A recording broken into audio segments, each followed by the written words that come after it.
Hi అండి. నమస్తే. Welcome back to our channel జ్యోతిష్ వంటశాల. ఇవాల్టి వీడియో వచ్చేసి పునుగులు చేస్తున్నానండి. ఈ పునుగులు అచ్చం బయట బండి మీద అమ్మే పునుగుల్లాగానే ఉంటాయి టేస్ట్ అయితే. నెక్స్ట్ డే మార్నింగ్ కోసం టిఫిన్ కూరకైతే ఈ పునుగులను చేద్దామనుకొని ముందు రోజు నైట్ అయితే బియ్యం మినపప్పు అయితే నానబెడుతున్నానండి. ఇక్కడ నేను తీసుకున్నటువంటి గ్లాస్ తోటి 1 గ్లాస్ రైస్, హాఫ్ గ్లాస్ మినపప్పు అయితే తీసుకున్నాను. ఇలా 1 గ్లాస్కి హాఫ్ గ్లాస్ మినపప్పు అయినా వేసుకోవచ్చు. 1 గ్లాస్ రైస్కి 1 గ్లాస్ మినపప్పు అయినా వేసుకోవచ్చు అండి. ఎలా వేసుకున్నా పునుగులు అయితే చాలా టేస్టీగా వస్తాయి. ఈ విధంగానైతే రైస్ మినపప్పు 2 ఒక బౌల్లో వేసుకొని 2 టైమ్స్ బాగా కడుక్కున్న తర్వాత ఈ రైస్ మినపప్పు మునిగే వరకు వాటర్ వేసుకొని నైట్ అంతా నానబెడుతున్నాను వీటిని. ఈ వీడియో అయితే నెక్స్ట్ డే మార్నింగ్ అండి. నైట్ నానబెట్టుకున్న బియ్యం మినపప్పు బాగా నానిపోయి ఉన్నాయి. ఇప్పుడు ఇందులోంచి వాటర్ సపరేట్ చేసి ఓన్లీ బియ్యం మినపప్పుని చాలా గట్టిగా మనం మామూలుగా వడలకి ఎలా రుబ్బుకుంటామో అలా రుబ్బుకోవాలి.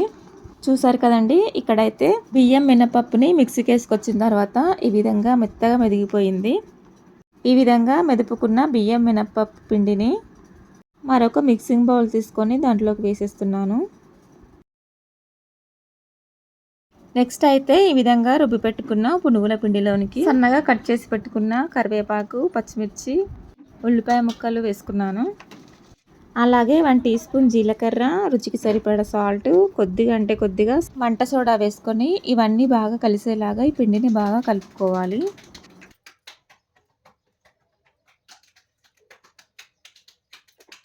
చూసారు కదండి, ఇవన్నీ ఇంగ్రీడియంట్స్ వేసుకున్న తర్వాత పిండి మొత్తం బాగా కలిసే విధంగా మంచిగా కలుపుకుంటున్నాను.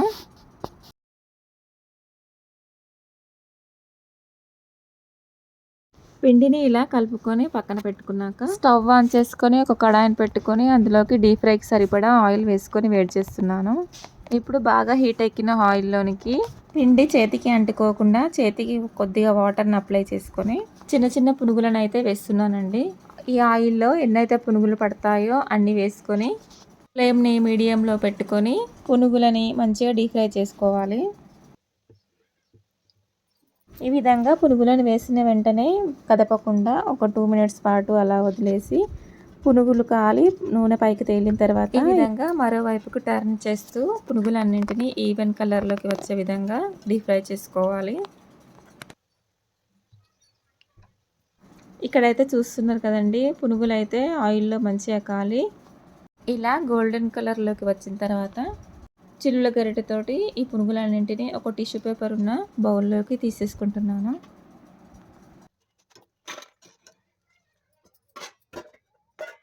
ఈ విధంగా మొదటి వాయి పునుగులు అయిపోయిన తర్వాత రెండో వాయి పునుగులను వేసుకుంటున్నాను.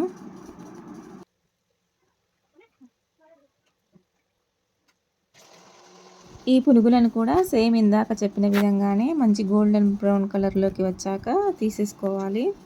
ఈ పునుగులని చాలా రకరకాలుగా చేసుకోవచ్చండి. అందులో ఇదొక రకం పునుగులు.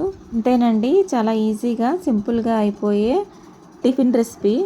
ఈ పునుగుల్లోనికి పల్లి చట్నీ అయినా, అల్లం చట్నీ అయినా, లేదంటే టమాటా చట్నీతో తిన్నా చాలా టేస్టీగా ఉంటాయి. పిల్లలకైనా మనకైనా ఈ విధంగా డీప్ ఫ్రై చేసిన టిఫిన్స్ అంటే చాలా ఇష్టం కదండి. ఈ విధంగా మీ పిల్లలకి పునుగులు చేసి పెట్టారంటే చాలా ఇష్టంగా తినేస్తారు. చూస్తున్నారు కదండి, ఈ విధంగా మంచి కలర్లోకి వచ్చిన తర్వాత పునుగులను తీసేసుకుంటున్నాను. ఈ విధంగా మన దగ్గర మిగిలిపోయిన పిండి మొత్తాన్ని పునుగుల్లాగా వేసి తీసుకున్నాను.